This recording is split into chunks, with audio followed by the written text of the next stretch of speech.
येत्या 15 तारखेला नागपूरमध्ये होणार मंत्रिमंडळाचा विस्तार। भाजपचे 21, शिवसेनेचे 12 आणि राष्ट्रवादीचे 10 मंत्री शपथ घेण्याची शक्यता।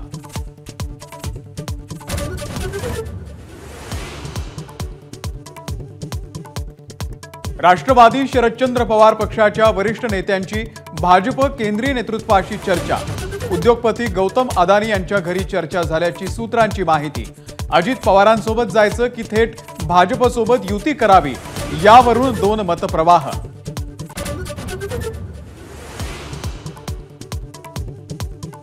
केंद्रामध्ये मंत्रिपद मिळवण्यासाठी अजित पवार यांना शरद पवारांचे 5 खासदार फोडल्याचं टार्गेट। संजय राऊत यांचा खळबळजनक दावा।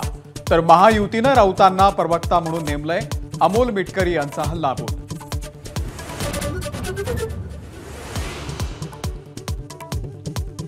बांगलादेशमध्ये हिंदूंवरती अत्याचार होतोय। विश्वगुरू शांत का आहेत? उद्धव ठाकरे यांचा मोदींवरती हल्लाबोल। तर मोदींवर टीका करण्याची उद्धव ठाकरेंची अवकात नाही। बावनकुळे आणि नवनीत राणा यांचा पलटवार। महानगरपालिका निवडणुका स्वबळावरती लढण्याचे खासदार राऊत यांचे संकेत। महाविकास आघाडीच्या सोबत लढण्याची अजून चर्चा नाही, राऊतांचं वक्तव्य।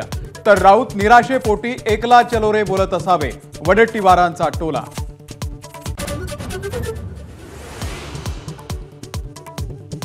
नेहरूंचं सोडा, तुम्ही काय केलं ते सांगा। पहिल्याच भाषणामध्ये प्रियंका गांधींचा मोदी सरकारवरती हल्लाबोल। तर संविधानाच्या चर्चेमध्ये राजनाथ सिंहांनी नेहरूंचं नाव टाळलं। विरोधकांच्या शेम शेम अशा घोषणा। राज्यभरामध्ये स्वस्त धान्य दुकानांमधला रेशन पुरवठा ठप्प। लाभार्थ्यांची माहिती इंटरनेटवरती अपडेट करत असल्यानं धान्य वाटपाला फटका। आणखी 2 दिवस धान्य पुरवठा रखडणार।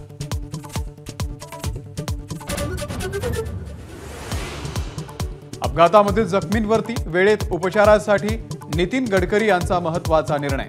लवकरच जखमींवरती होणार कॅशलेस उपचार। लोकसभेमध्ये गडकरींची घोषणा।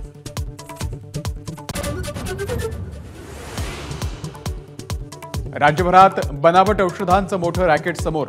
वेगवेगळ्या रुग्णालयांमध्ये औषधांच्या पुरवठ्यामध्ये मोठी चेन असल्याचं उघड।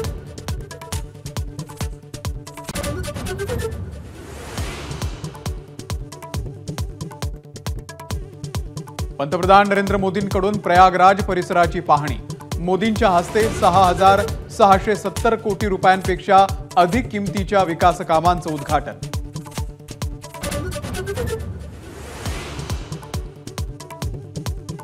तेलुगू सुपरस्टार अल्लू अर्जुनला अटक आणि लगेचच जामीन मंजूर।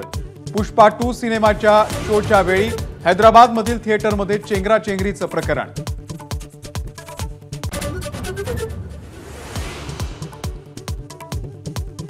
गावकऱ्यांची चक्क वाघाला घेराव घालून 10 फूट अंतरावरून फोटो आणि व्हिडिओग्राफी।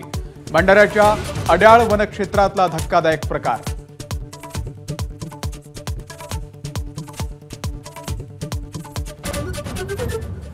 एबीपी माझा, उघडा डोळे बघा नीट।